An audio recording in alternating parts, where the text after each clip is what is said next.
नमस्कार, आपका बहुत बहुत स्वागत है आर्यन टीवी नेशनल में। मैं हूं आपके साथ वर्षा शर्मा और रुक करेंगे मध्य प्रदेश की खबरों की ओर। मुख्यमंत्री डॉक्टर मोहन यादव के मुख्य अतिथि में कालिदास अकादमी उज्जैन में एक भव्य कार्यक्रम आयोजित किया गया। इस अवसर पर मुख्यमंत्री ने जल संवर्धन परियोजना का भूमि पूजन किया और विभिन्न विकास कार्यों का लोकार्पण और शिलान्यास किया। कार्यक्रम में शहर के नागरिकों और अधिकारियों की उपस्थिति रही। मुख्यमंत्री ने कहा कि इन परियोजनाओं से स्थानीय स्तर पर विकास को गति मिलेगी और लोगों को बेहतर सुविधाएं उपलब्ध होंगी। उन्होंने जल संरक्षण के महत्व पर विशेष रूप से जोर दिया और कहा कि जल परियोजना भविष्य की पीढ़ियों के लिए अत्यंत ही आवश्यक है। कालिदास अकादमी में आयोजित इस कार्यक्रम में शिक्षा, संस्कृति और नगर विकास से जुड़े कई अन्य महत्वपूर्ण परियोजनाओं का भी उद्घाटन किया गया। अधिकारियों ने बताया कि कदम उज्जैन को स्मार्ट और टिकाऊ शहर बनाने की दिशा में एक अहम पहल है। संसार के साथ अपने जीवन के इस जन्म को भी और पिछले जन्म को भी काल के महाकाल के माध्यम से हमारे जीवन का क्षण क्षण सद्कार्यों में लगाए, अच्छे कार्यों में लगाए तो परमात्मा ये बार बार के जन्म मरण से मोक्ष प्राप्त करता है। ऐसी मोक्षदायिनी मां अवंतिका की इस नगरी में आप सबका वंदन करता हूं, अभिनंदन करता हूं। कई जन्मों के पुण्य के बाद हमारा इस नगरी से संबंध आता है। लोग तरसते हैं, काश अवंतिका आना हो जाए, अवंतिका 2-4 घंटे रह जाए तो वो धन्य मानते हैं। एक रात अगर रह गए तो लगे कि उनका जीवन सफल हो गया। लेकिन हम सब भाग्यशाली जिनका जन्म यहाँ हुआ या जिनके कोई न कोई कारण से हमारे लिए परमात्मा ने यहाँ का बसेरा दिया। आज के इस कार्यक्रम में माननीय विधायक श्रीमान निरंजन कालूहड़ा जी, माननीय महापौर मुकेश कटवाल जी, माननीय सभापति बहन कलावती यादव जी, हमारे पूर्व विधायक राजेंद्र भारती जी, भारतीय जनता पार्टी प्रदेश के उपाध्यक्ष डॉक्टर प्रभुलाल जाटवा जी, जिला पंचायत के अध्यक्ष जी, अभी कार्यकारी अध्यक्ष करके उमेश सेगल जी, हमारे भाजपा के अध्यक्ष, यूडीए के पूर्व अध्यक्ष माननीय जगदीश जी भाई साहब, हमारे पूर्व मंत्री और वर्तमान में वरिष्ठ नेता माननीय पारस जैन जी, इस अवसर पर हमारे सारे माननीय एमआईसी के सदस्यगण, आज कोई नगर निगम का बड़ा आपका जलवा है। पूरा यहाँ से लेके वहां तक मुझे नहीं मालूम कि 1000 करोड़ का टेंडर नगर निगम से कभी निकला होगा। निकला है क्या? मेरी जानकारी तो नहीं है, लेकिन 1000 से भी ऊपर है। जोरदार अभिनंदन नगर निगम के इस बड़े भूमि पूजन के काम के माध्यम से एक नया रिकॉर्ड नगर निगम ने बनाया। और केवल नगर निगम ने नहीं, स्वास्थ्य विभाग भी पीछे नहीं है। स्वास्थ्य विभाग के माध्यम से भी अनिल जी आपकी तो चारों उंगलियां घी में है। देखो कार्यक्रम हो रहा कालिदास अकादमी में और भूमि पूजन वाला घर होगा शिवाजी में 2 हॉस्पिटल, एक शिवाजी में का बड़ा हॉस्पिटल जिसका भूमि पूजन लगभग 20 करोड़ की लागत है और 3 करोड़ का भूमि पूजन भैरवगढ़ के हॉस्पिटल के। जोरदार अभिनंदन। जहां भी हॉस्पिटल तो लोगों की जिंदगी के लिए बहुत आवश्यक है और विकास के क्रम में हमारे अपने इस पूरे अभियान के लिए यशस्वी प्रधानमंत्री के नेतृत्व में पूरा देश आगे बढ़ रहा। जोरदार अभिनंदन यशस्वी प्रधानमंत्री नरेंद्र मोदी जी का। और आज का दिन तो और महत्व का है। आज पंडित दीनदयाल उपाध्याय जी की पुण्यतिथि। हमारे अपने वैचारिक अधिष्ठान के नायक, जिनकी विचारधारा के आधार पर हम गर्व से कह सकते हैं कि सनातन संस्कृति के साथ जोड़ करके दुनिया के अंदर कोई माओवाद को, कोई पूंजीवाद को अलग अलग प्रकार से राजनीतिक धारा में रहते हुए अलग अलग देश अपनी यात्रा करते हैं। लेकिन हमारे लिए सौभाग्य की बात है, यशस्वी पंडित दीनदयाल उपाध्याय जी के माध्यम से हम गरीब से गरीब आदमी की जिंदगी में उसके लिए सुख का सवेरा कैसे दिखाएं, उसके जीवन के कष्ट कैसे मिटाएं, अमीर और गरीब की खाई को मिटा करके वसुदेव की भावना के बलबूते पर हमारे यहाँ तो शरीर को भी अकेला शरीर नहीं माना गया।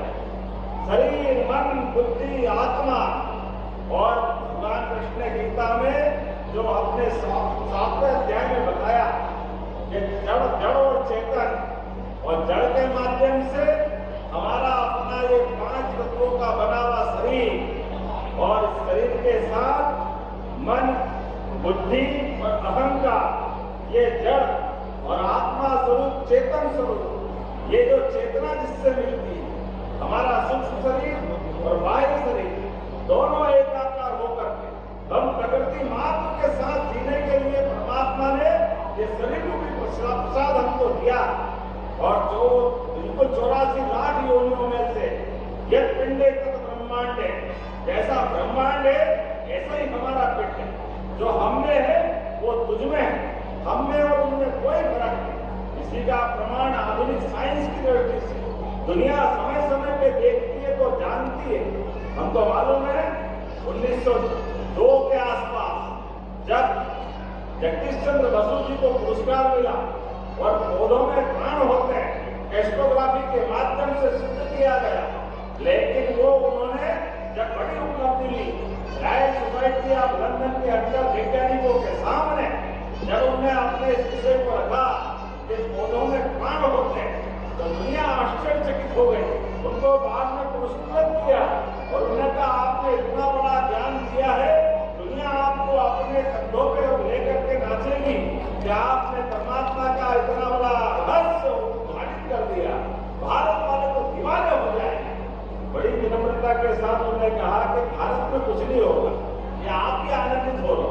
उन्होंने कहा ऐसा क्या हो गया, इतनी बड़ी बात आपने सिद्ध कर दी कि पौधों में प्राण होते। एस्ट्रोग्राफी के माध्यम से बाबा उस यंत्र के माध्यम से पौधों की हलचल को 10,000 गुना ज्यादा दिखाने का वो यंत्र। जैसे पौधों को अगर जहर की तरफ बढ़ा तो हम मनुष्य पीछे हटते हैं, ऐसे पौधे पीछे हटते दिखाई दे रहे, उनकी ग्रोथ दिखाई दे रही। वो अद्भुत हमारा उनका जीवन कई मामलों में समान बताया। जब इतनी बड़ी उपलब्धि के बाद उन्होंने कहा कि भारत के लोग सम्मान नहीं करेंगे तो उनको बड़ा आश्चर्य था अंग्रेजों को। उन्होंने कहा ऐसा कैसे हो सकता है। उन्होंने बड़े विनम्रता के साथ कहा कि मैं इसलिए नहीं कह रहा हूं कि भारत के लोग ज्ञानी का सम्मान नहीं करते, नई खोज को जानने में अच्छा आनंद नहीं आता। इतना ही फर्क है कि उनको पहले से मालूम था गाँव में के पौधों में प्राण होते, ये तो आपको नहीं मालूम था, इसलिए खोज हम आपके सामने बता रहे। दोनों में कोई अंतर नहीं। हमारी संस्कृति के ऐसे कई प्रकार की बातों से दुनिया अपरिचित हो रही है। अभी हमारे और आपके सामने कोविड के खराब समय में नमस्कार का क्या महत्व होता है। हाथ मिलाने से भी बीमारी हो सकती है, लेकिन नमस्कार से भी हम अभिनंदन कर सकते हैं। पूरी दुनिया ने कोविड के बाद नमस्कार को अपनाया। जोरदार अभिनंदन अपनी इस गौरवशाली संस्कृति के लिए। और जियो और जिनों के भाव के आधार पर यशस्वी प्रधानमंत्री दवाई तो यहाँ अपने हमारे वैज्ञानिकों को उत्पन्न की, लेकिन दवाई को बांटते हुए पूरे देश को भी बचाया।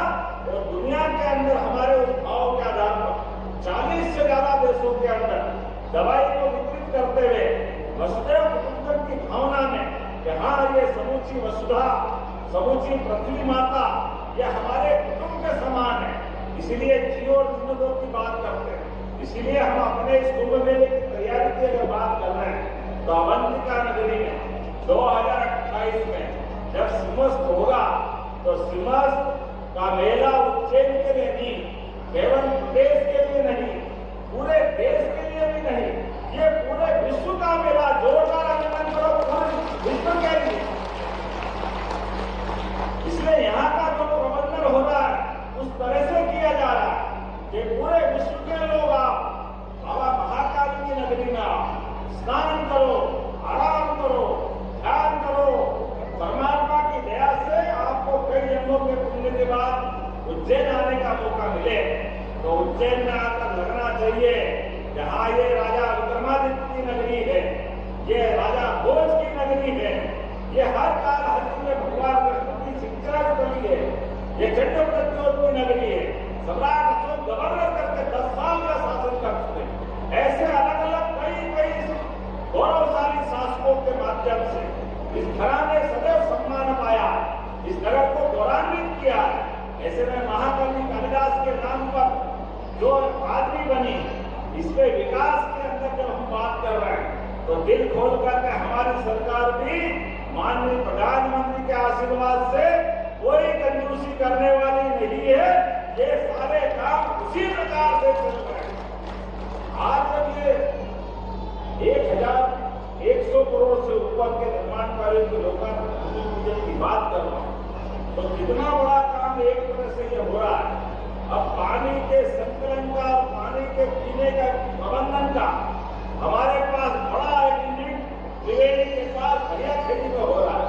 मुझे मालूम है हरियाखेड़ी का नाम हरियाखेड़ी कब करा, लेकिन हरियाखेड़ी ने हरी नगरी बना दी उज्जैन को। जोरदार अभिनंदन करो आज हमारे लिए। सच में हरियाखेड़ी के माध्यम से रही मैंने पानी रात दिए, इन पाने सब सूख, पानी गए न उबरे मोती मानस चूक।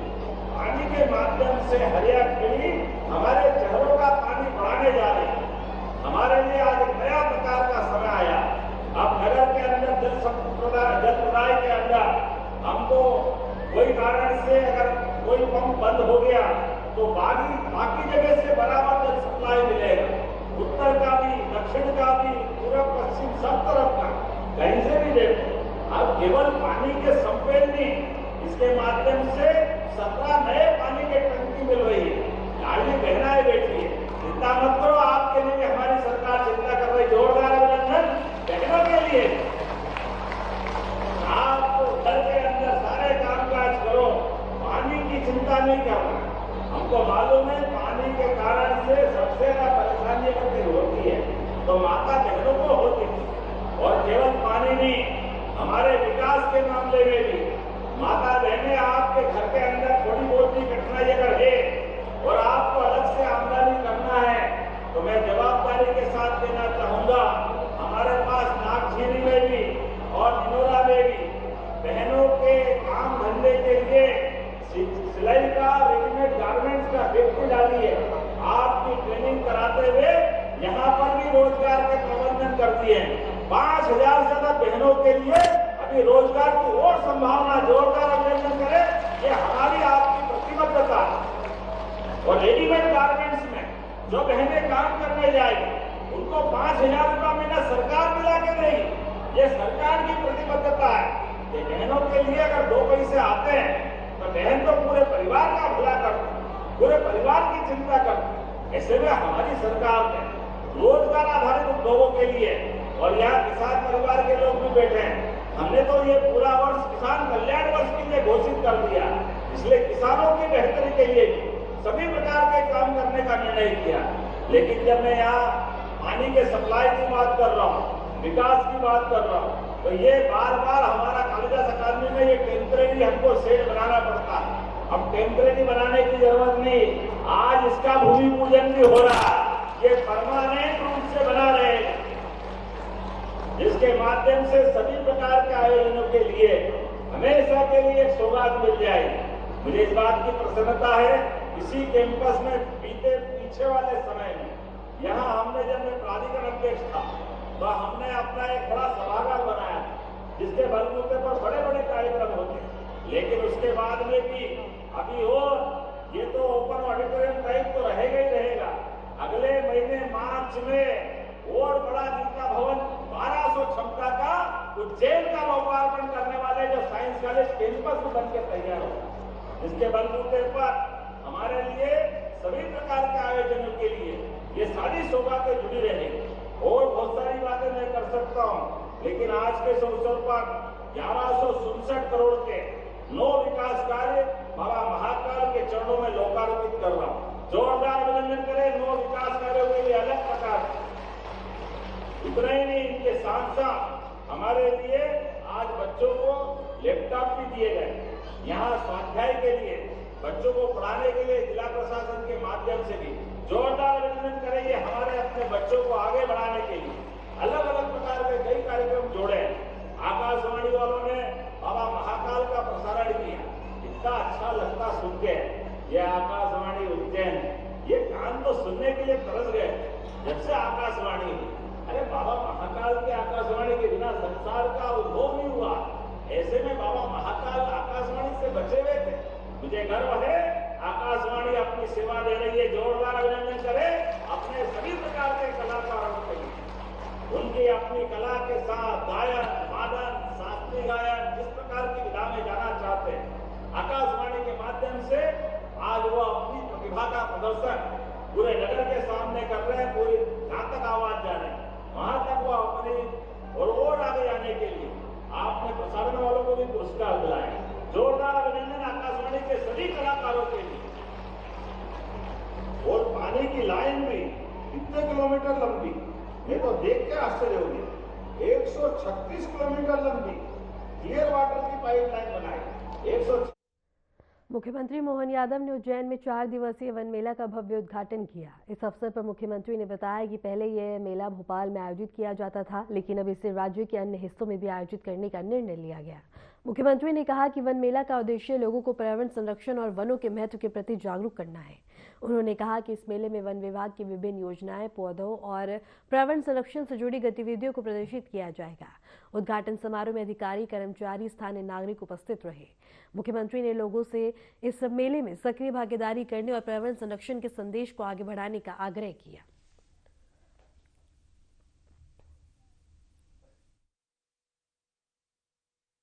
हमारा राज्य वनांचल क्षेत्र का बहुत बड़े, एक तरह से राज्य का 1/3 हिस्सा वनांचल से आच्छादित है। ऐसे में आदिवासी जनजाति, वनवासी जनजाति और सभी वर्गों के कल्याण के लिए वन औषधियों के आधार पर उनके उत्पादों को ठीक से बिक्री मिले, उनको आजीविका में मदद मिले, आर्थिक रूप से ताकत मिले, इसलिए वन मेला बीते समय से भोपाल में आयोजित किया जा रहा था। अब इसको बाकी राज्य के हिस्सों में भी लगाने का निर्णय किया है। इसलिए महाशिवरात्रि के पावन पर्व पर उज्जैन में बहुत बड़ा एक तरह से यात्रियों का एक मेला लगता है। बड़ी संख्या में विक्रमोत्सव के दरमियान भी यहाँ कई प्रकार के आयोजन होते हैं। ऐसे में वन औषधियों का 4 दिन का मेला 12 से लेकर 16 फरवरी तक दशहरा मैदान पर लगाया जा रहा है, जहाँ हमारी एक तरफ वन औषधियाँ भी है, इसी प्रकार से औषधियों के साथ वन उत्पाद भी यहाँ प्रदर्शित किए जा रहा है। शहद के भी विविध प्रकार के अलग अलग क्वालिटी के साथ स्टॉल, अलग अलग स्वयं सहायता समूह और कई हमारे आदिवासी अंचल के भाइयों बहनों द्वारा प्रदर्शित किए जा रहे हैं।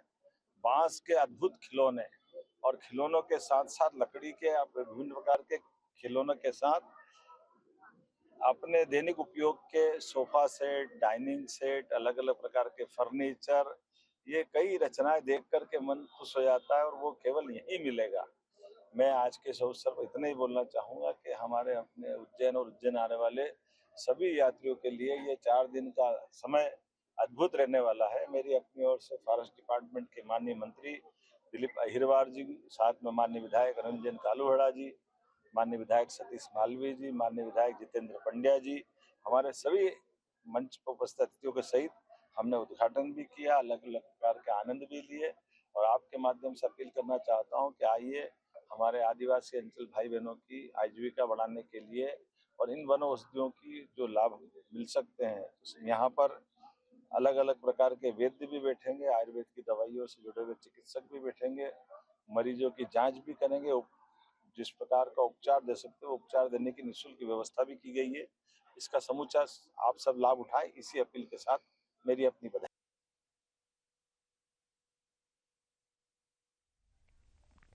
तो वहीं मुख्यमंत्री मोहन यादव ने उज्जैन में कहा कि यह परंपरा पिछले 20 वर्षों से लगातार चल रही है, जो गंगा दशहरा तक जारी रहेगी। उन्होंने बताया है कि महाकाल शहर में शिवरात्रि के अवसर पर आज से लंबी श्रृंखला में विभिन्न कार्यक्रम आयोजित किए जाएंगे।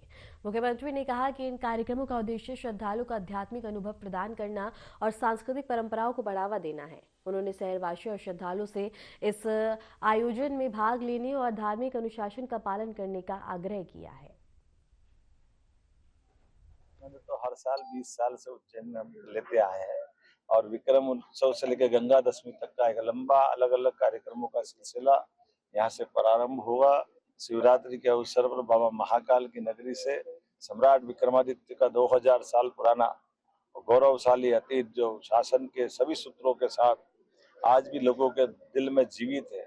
जब न्याय की बात हो, दानशीलता की बात हो, धर्म के आधार पर अपने जीवन की पद्धति की बात हो, वीरता की बात हो, गंभीरता की बात हो, जीवन के हर क्षेत्र में पराक्रम और पुरुषार्थ लेकर के एक ऐसा सम्राट विक्रमादित्य अपने जीवन काल में 2000 साल पहले शासन चलाते हैं, जिनको दुनिया आज भी उनके शासन के सूत्रों के बलबूते पर दुनिया के सर्वश्रेष्ठ शासनकर्ताओं में से मानते हैं।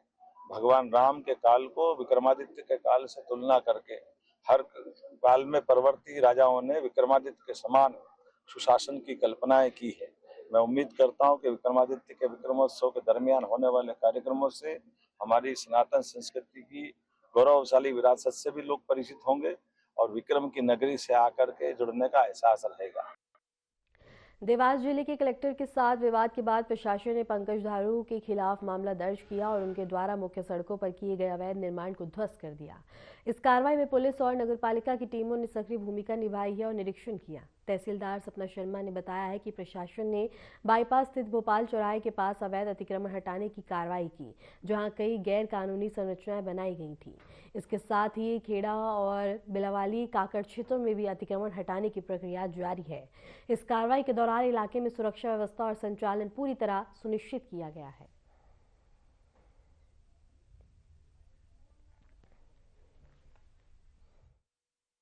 अतिक्रमण हमने हटाने की कार्रवाई की है। भोपाल चौराहे के पास में जो है बाईपास पर, वहाँ भी रास्ते में अतिक्रमण किया गया था, वो हटाया है। और अभी फिलहाल हम लोग ब्राह्मण खेड़ा और बिलावली की काकड़ पर अतिक्रमण हटाने की कार्रवाई कर रहे हैं। यहाँ पे पोल्ट्री फार्म बना रखा था। ये लगभग 1.25 बीघा जमीन है, 32 आरे जमीन है, जो कि दोनों गाँव की काकड़ है, जिस पर मुर्गी पालन केंद्र बनाकर अतिक्रमण किया हुआ था। पूर्व में भी हमारे द्वारा नोटिस भी जारी किए गए और न्यायालय तहसीलदार के द्वारा आदेश भी जारी किया जा चुका है। इसमें पूर्व में भी नोटिस दिए गए थे, परंतु इनके स्वयं के द्वारा अतिक्रमण नहीं हटाए जाने से आज हमारे द्वारा बलपूर्वक अतिक्रमण। प्रॉपर्टी तो सरकारी है, शासकीय जमीन है और शासकीय काकड़ है, पर अतिक्रमण पंकज पिता घारू के द्वारा किया। ये अतिक्रमण तो काफी पुराना था, पर मेरे द्वारा आदेश अभी हाल फिलहाल में ही किया गया था और उसी के चलते ही अतिक्रमण। इनको बराबर नोटिस दिए जाते रहे हैं और आदेश भी प्रॉपर इनकी सुनवाई के बाद में ही आदेश किया गया है। उसमें हम लिखते भी हैं कि आप स्वयं हटा लें, अन्यथा बलपूर्वक हटाया जाएगा। स्वयं नहीं हटाने पर ही बलपूर्वक आज कार्रवाई की। इसमें 2-3 थाने की पुलिस बल है और पटवारी, राजस्व निरीक्षक सभी मेरे साथ। नहीं, ये पोल्ट्री फार्म के अलावा जैसे मैंने पहले ही बताया है कि भोपाल चौराहे के पास में जो रोड पर अतिक्रमण किया गया था उसको हटाया।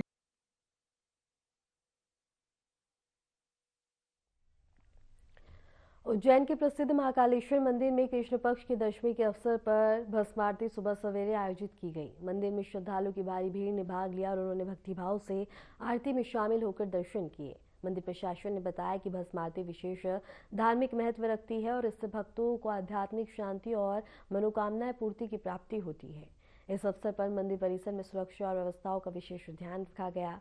भस्म आरती के दौरान भक्तों ने पूजा पाठ के साथ साथ मंदिर परिसर की साफ सफाई और धार्मिक अनुशासन का पालन किया। इस अवसर पर श्रद्धालुओं में भक्ति में माहौल दिखाई दिया है।